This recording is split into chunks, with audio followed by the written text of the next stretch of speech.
A PEC 3 de 2021, a famosa PEC da impunidade, como está sendo chamada por aí, tem como autor o deputado federal paraense Celso Sabino, que nada mais é que uma resposta ao STF que determinou semana passada a prisão ilegal e inconstitucional do deputado Daniel Silveira, e que foi referendada de forma vergonhosa e até covarde pela própria Câmara, pelos seus próprios pares. Eu fui surpreendida, senhor presidente, com a ligação de alguns professores meus da universidade, do curso de Direito.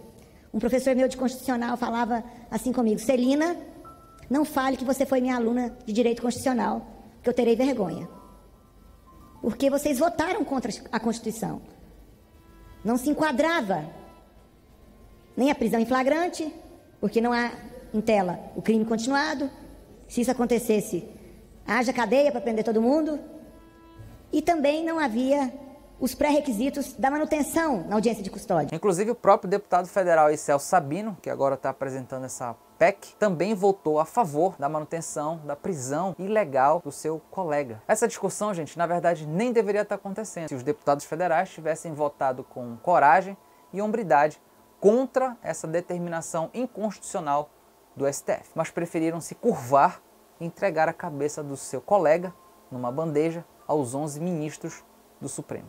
300 e tantos deputados atropelaram a Constituição para entregar a cabeça de um colega, porque ele não tinha um trânsito tão bom, entre as várias correntes que compõem a Câmara dos Deputados. Mas voltando a falar da PEC, criada aí pelo Celso Sabino, se você parar para ler ela, e ela na verdade é muito curta, tem 11 páginas aí, você percebe aí um claro movimento de delimitar, de tentar delimitar a ação do STF nos parlamentares.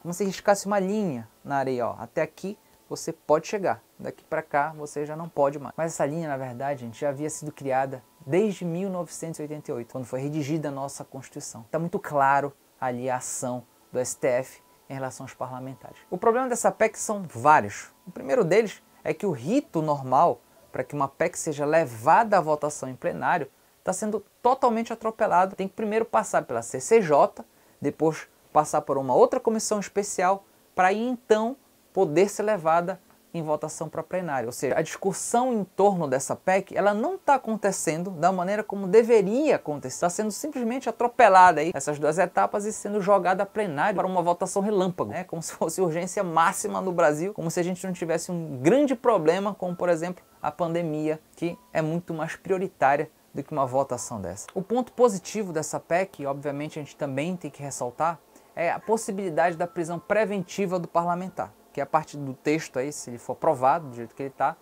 ela passa a ser possível. Agora o ponto mais crítico dessa PEC, o mais perigoso, que é o que deve estar sendo o motivo de todo mundo estar chamando essa PEC da PEC da impunidade, diz respeito ao primeiro parágrafo dessa PEC, que fala sobre a inelegibilidade. As inelegibilidades previstas na lei complementar a que se refere o artigo 9 somente produzirão seus efeitos com observância do duplo grau de jurisdição. O que significa isso, gente? Por exemplo, um prefeito, hoje, se ele cometer algum crime, ele vai ser julgado pelo Tribunal de Justiça aí da sua região. Se ele for condenado nesse tribunal, que já é um tribunal colegiado, ele passa a ser ficha suja. Ele não, pelas leis atuais da ficha limpa, ele não poderia mais concorrer nas próximas eleições. Com esse texto aqui, o prefeito continua a poder se eleger, mesmo se ele for condenado nesse tribunal colegiado. Ou seja, ele teria que ter um novo julgamento, no caso de prefeito no STJ, para ele poder ser considerado ficha suja. No caso de governador, por exemplo, quem tem a prerrogativa de julgar os governadores é o STJ. Então imagina, se um governador que roubou pra caramba, STJ foi lá, condenou, julgou e condenou esse governador. Esse governador, pela lei atual da ficha limpa, não poderia mais se candidatar a cargo político nenhum. Com este texto aqui do Celso Sabino, ele poderia sim ainda se candidatar nas próximas eleições, gente. O que é isso? O que é isso? Não, nada a ver, irmão. Não tem sentido nenhum. Agora, aplicando esse parágrafo 9 aí aos parlamentares, aos deputados federais e aos senadores, como é que fica esse duplo grau de jurisdição? Que, por terem foro privilegiado, só podem já ser julgados pelo STF, que é a última instância no judiciário brasileiro. Como é que fica esse duplo grau de jurisdição? Quem julgaria eles depois do STF? Deus?